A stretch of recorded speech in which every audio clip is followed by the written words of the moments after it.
Hello, good morning. विषय हिंदी कक्षा 5 पाठ तीसरा यच प्रश्न।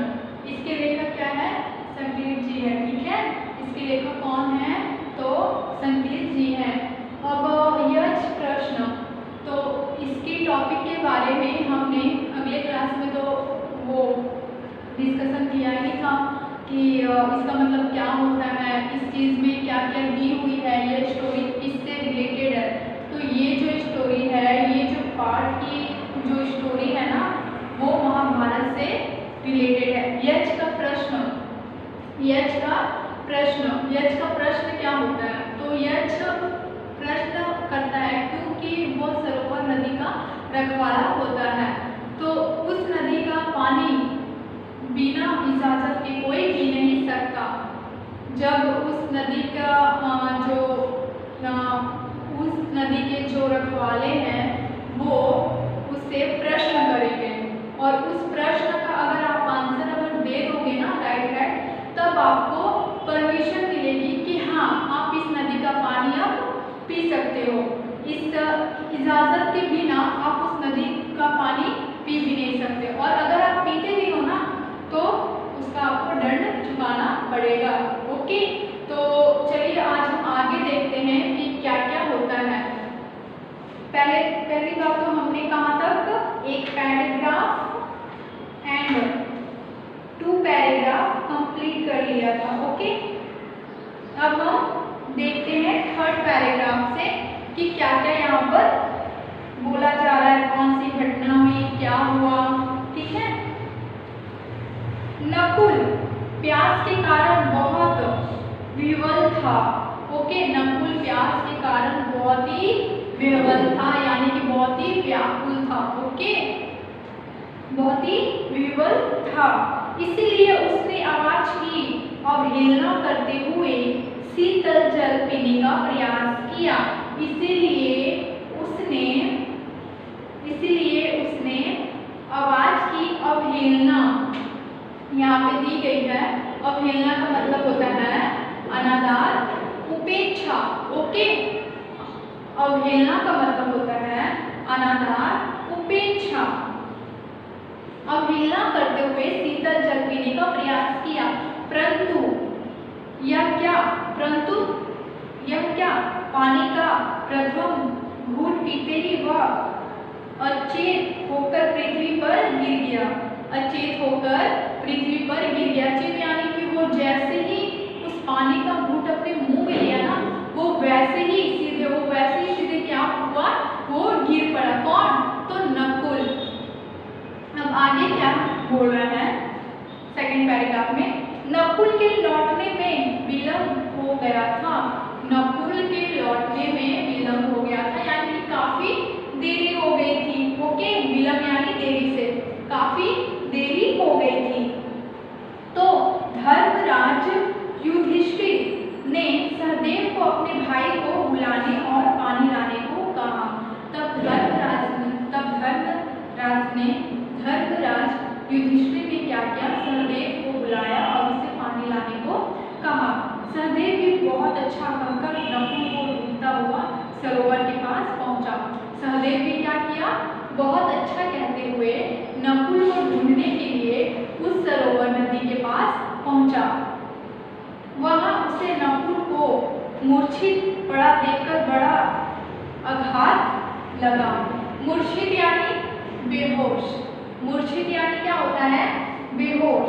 और आघात का मतलब होता है मानसिक व्यथा।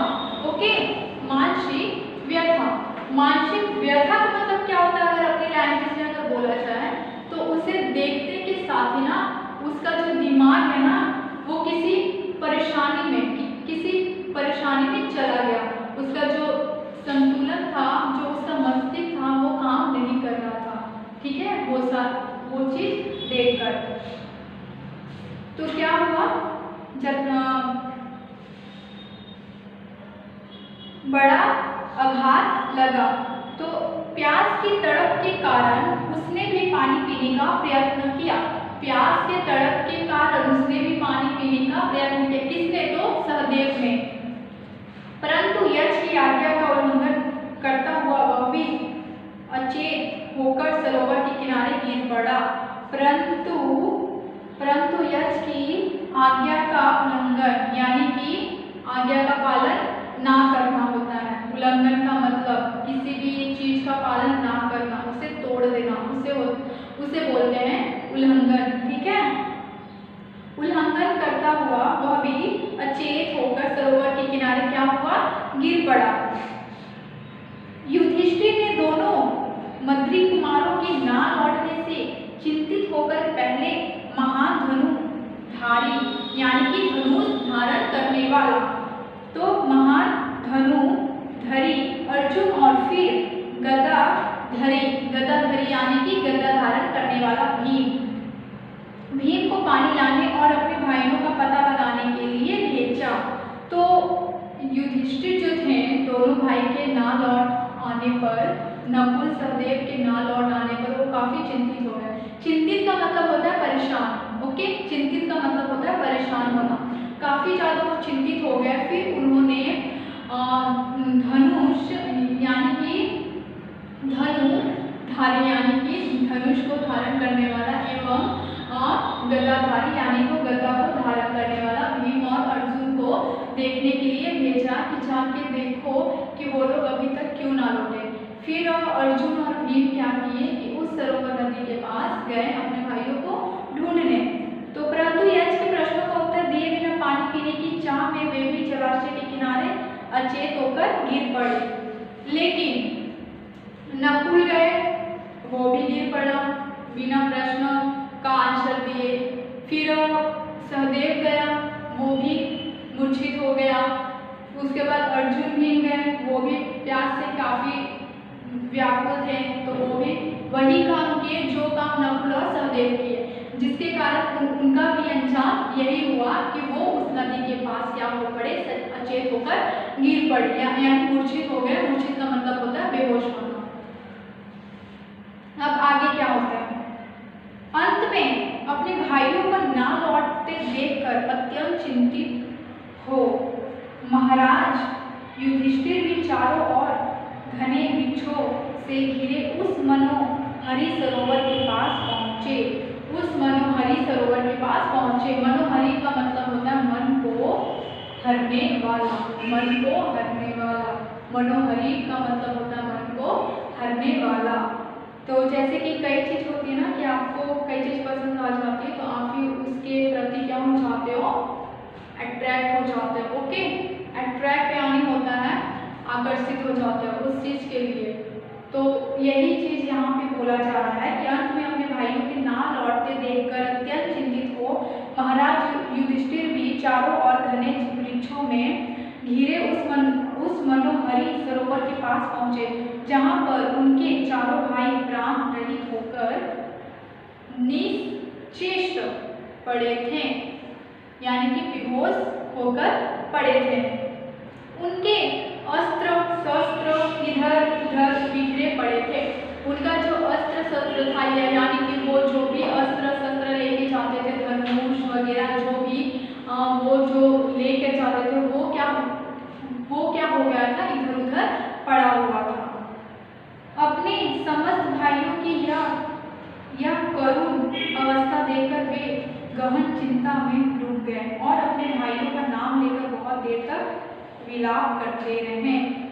यह समस्त भाइयों की यह करुणा को देखकर, इस स्थिति को देखकर वो काफी चिंतित हो गए और वह देखकर भाइयों का नाम लेकर बहुत देर तक क्या विलाप यानी होता है रोना, वो क्या रोने लगे। ओके, विलाप मतलब होता है रोना। तो तत्पश्चात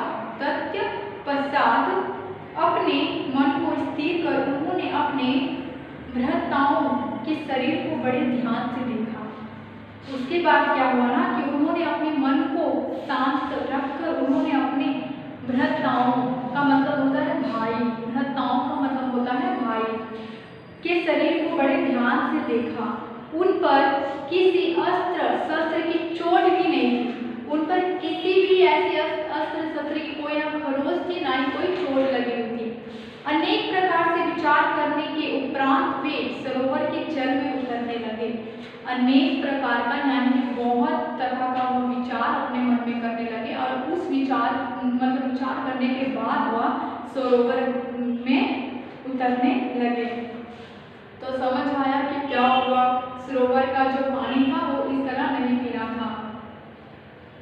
यक्ष ने आकाशवाणी भी की, लेकिन उस आकाशवाणी को कोई पहचान ना पाया, कोई सुन ना पाया। उस सरोवर नदी पर सबसे पहला हक इनका था, जो उस सरोवर नदी का रखवाला था। लेकिन ये सारी बातें तो वो लोग तो जानते नहीं थे, प्यास से व्याकुल थे नदी में, और क्या किए वो उस नदी का एक घूंट पानी पीने के लिए क्या बहुत ज़्यादा तत्पर थे, जिसके कारण उनका अंजाम क्या हुआ कि वे अचेत होकर मूर्छित गिर पड़े, बेहोश गिर पड़े। उसके बाद युधिष्ठिर जाते हैं, देखते हैं अचानक उनकी हालत, वो भी चिंतित हो जाते हैं, चिंता में डूब जाते हैं। उसके बाद रोने भी लगते हैं अपने भाइयों की हालत देखकर। उसके बाद वो क्या करते हैं कि वो खुद सरोवर नदी में उतरने का साहस करते हैं, उतरने लगते हैं। तो आज हम इस स्टोरी को यहाँ तक रहने देते हैं, आगे की स्टोरी हम नेक्स्ट क्लास में डिस्कस करेंगे। Okay bye.